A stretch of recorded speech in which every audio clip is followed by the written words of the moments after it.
All right, we'll start from base 12 again. And this we demand from every Yid, similar to the aforementioned. Person shouldn't say that the union of Klitz and Nefesh,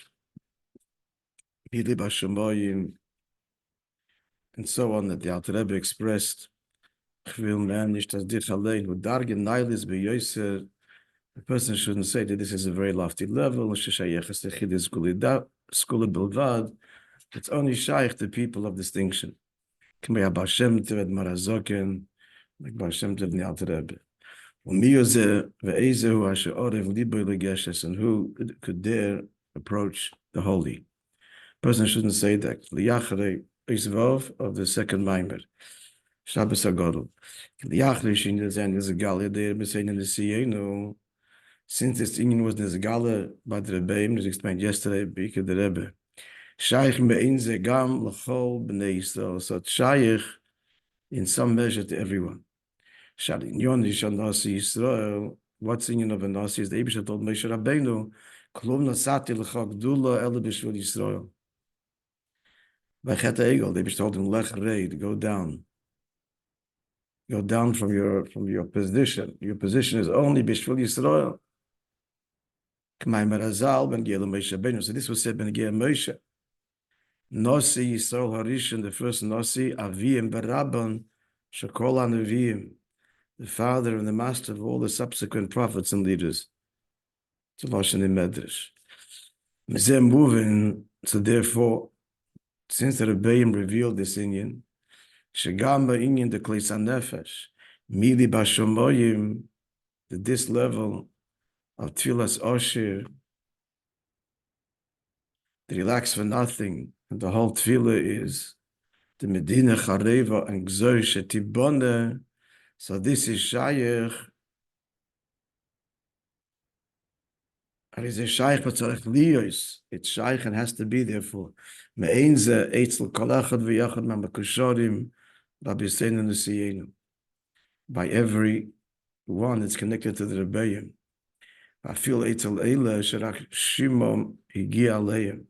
Even those that didn't see them but heard about them. Again, it's a lashon of the Megillah and Gim Mordechai. That's what we're up to. So this is Bemes every Yid. In our generation, it's every Yid. And it's only our generation. And that's the whole unrest that we're seeing now, is this quest. So what's the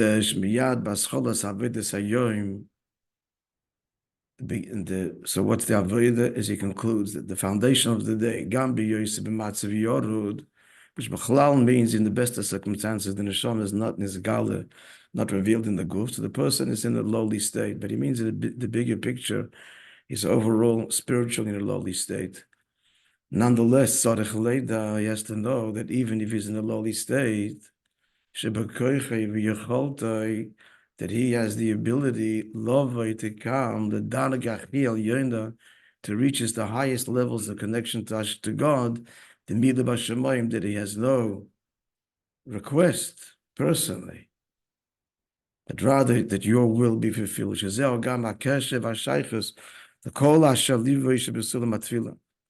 That's the connection of all of the rungs of prayer that lead, as he explained to Bachal Ma'itcha, which is not about requests at all. Like we said before, it all begins that way. Because the Meida Ani, the Jew says, as soon as he awakens, so there he doesn't have time yet even to think of what he's lacking, what he's missing, and how miserable his life might be. But already there, so what's there? I'm a Jew. So there, in essence, the truth is there. This bond, this deepest bond, who's talking when he says Moidani? The soul essence of the Jew talks to the essence of God. And the rest of davening is to reveal that through consciousness, mind, heart, behavior, engagement. But and then he davens, and this essential connection that I'm a part of you, and it's all you. So he has therefore to bring it down and it should suffuse as in nimshach mizgal b'chinas pnimis. Now the whole point of davening is that it should pervade consciousness and suffuse his behavior on all of its levels, on all the levels of his being. And such davening, therefore, in this way, affects the nasa mitzias chadosha, he's reborn, becomes a new entity, lavid avidosoi, and he sets about doing his service of God b'meshach kol hayoyim, throughout the entire day. And this is the quote-unquote request of the tfilas osher, of the man who is wealthy. It doesn't mean he's wealthy in the bank account. It means he's wealthy because he lacks nothing. So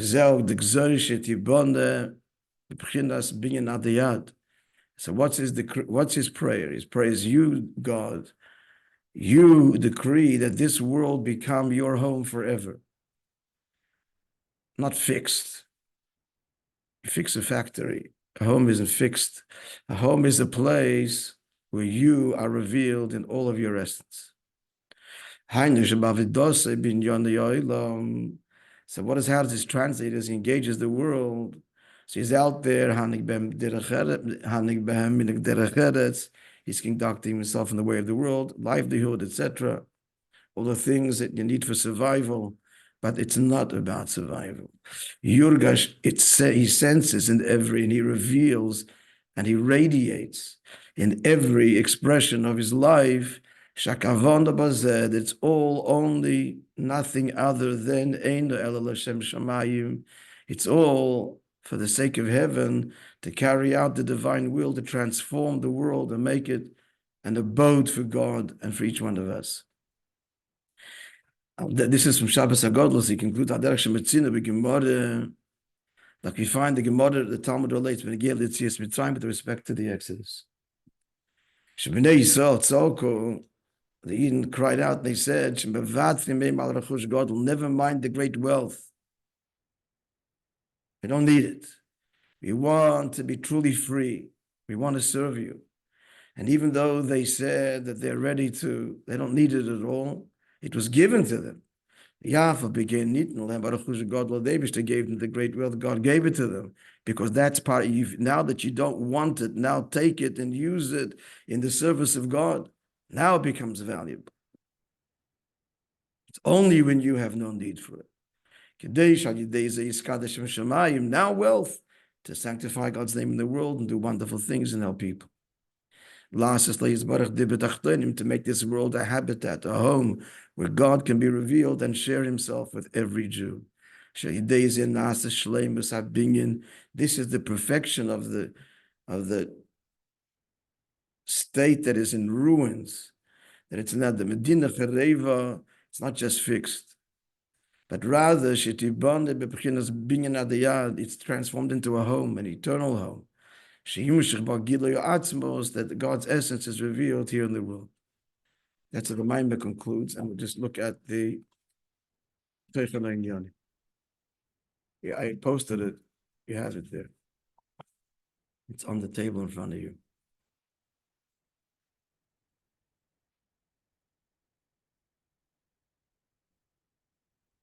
Everything is divine providence. Wherever we are at any given moment in our lives, whatever agenda we have, it's because we're meant to be there.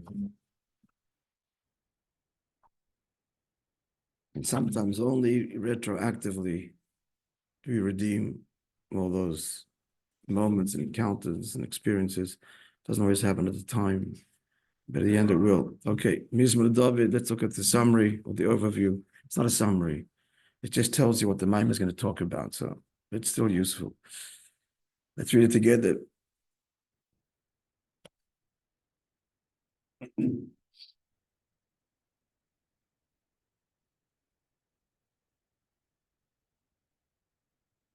When David the Melech, David was in the Judean desert, parched and weary and thirsty and tired. He did this Malchus. What does that mean? That's Malchus as it descends, the Bechidas Yitzira Vasiya, to the low worlds of Yitzira Vasiya. That's David the Melech embodies Malchus. The Sabash V'ayin Sorim, descending all the way to be invested in the world in the 70 princes or nations of the world. And in that desert, that spiritual desert, it's only through that great descent, only there, that Nasa Etzla, that's where the soul and Malchus effects, arouses, stirs, in Atshuka, the thirst, Vatzimoin, the longing and the thirst for godliness. It's only in the desert, the spiritual desert. Tzomoh Nafshi, as David the Melech said, King David says, my soul thirsts for you in a tired, desolate, and thirsty land. Shali Be'erech, where is he? Descended into a place which is incomparable, my mother Matzava, to where he was, where the soul was, in the highest spiritual, beautiful world. That's where he's descended into this, into the wilderness, the desert, and there, for the purpose, dafke there, only there, does the true longing and the true thirst is aroused. Kamai Merazal, the Gemara says, Medrash Sholol, they asked Torah, what should the sinner do? They should bring a guilt offering, it'll be atoned for. Sholol HaKadosh Baruch Hu, but at the end, there's 4 levels, he doesn't go into it. The Maimon doesn't either, actually. Sholol HaKadosh Baruch Hu, what did God say? He didn't let him do tshuva, and he will find atonement. It's only through teshuva, and teshuva haba al yedei chet, and that only comes after sin. So there's no tshuva without transgression, and tshuva is the highest level. Magia lebchinas hakesed, so that reaches the level of kesed, as explained at length. Shalamayim higher even than the connection forged by Torah itself. And that's what David HaMelech said. Kein ba'kodesh chazisicha. So in holiness I should behold you. Shegam b'bchinas kodesh elyon. He's saying that even in the place where it's lofty and beautiful, Atzilus Ubriya, Tia Islavos, he should have the same enthusiasm, the same longing, the same connection. Sheyeshna b'bchinas Yitzira Vasiya, which descends where? Into the world of the 70 nations. And this is what the Medrash says, Medina, that the person says back to the king, I have no requests at all, but one, and that's for you. Medina played, you see, there's a state, it's in a state of ruin, but it's yours. Zohar decree that it should be rebuilt, and how rebuilt, not fixed, but rather as it should become your eternal home. With the mats of the Medina Chareva, as the Maim explained at length, it's only in the place where the state is in ruin, then the desert metaphorically, parched, no water, thirsty, and beyond thirsty, near the point of collapse and totally giving up. It's dafke there, only from there. That nasis hatshuka vatzimoin, and that's where the true longing and the true thirst, that he's now what he's asking is not for himself. It's not help me, he's helpless. But he's asking that God's will be done through him. And that's the eternal building. That's not fixing, that's far beyond fixing. That's the deepest connection of an eternal home. As I told you, she told me that what she experienced in Gaza. And what does it mean, Avodas Adam? Every day as it applies to each one of us. So the Jew wakes up in the morning, the first thing he says, in almost a groggy state, the wheels haven't started turning, I need this and I need that, and I did this and I did that, and he's not even thinking of his failures or successes or his needs. Just woke up. And what does he say? I'm yours. This is the acknowledgement. Who's talking here? Not his mind, not his heart. So why deeper than that? It's his essence. It's I'm a Jew, it's the Yechid Sham Yedosi, Davke Bascholas Aveda, and this paradoxically begins. He hasn't started to work on himself.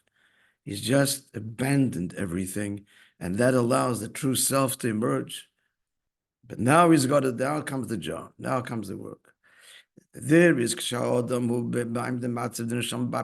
now his soul is only there, but it's only in an embryonic stage. It's in his nostrils, metaphorically, but hasn't pervaded his body. So now comes the Avodah to take that truth, and it should pervade mind and heart and every engagement and his talent and his personality and his creativity, and the big impact he's going to have on the world, because it's all suffused with one truth. Your will and this world become a home. And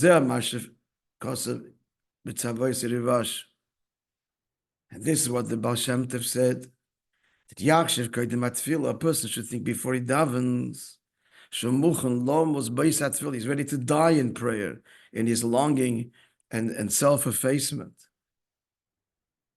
That's how it has to be. It's Davke then, at the outset, when he's stripped from everything.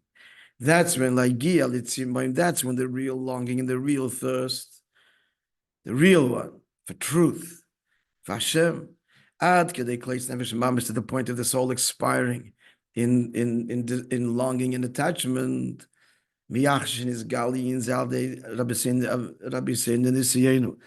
though this is a very lofty level, but this has been revealed by the Rabbi that Shai, and it's applicable to each and every one of us.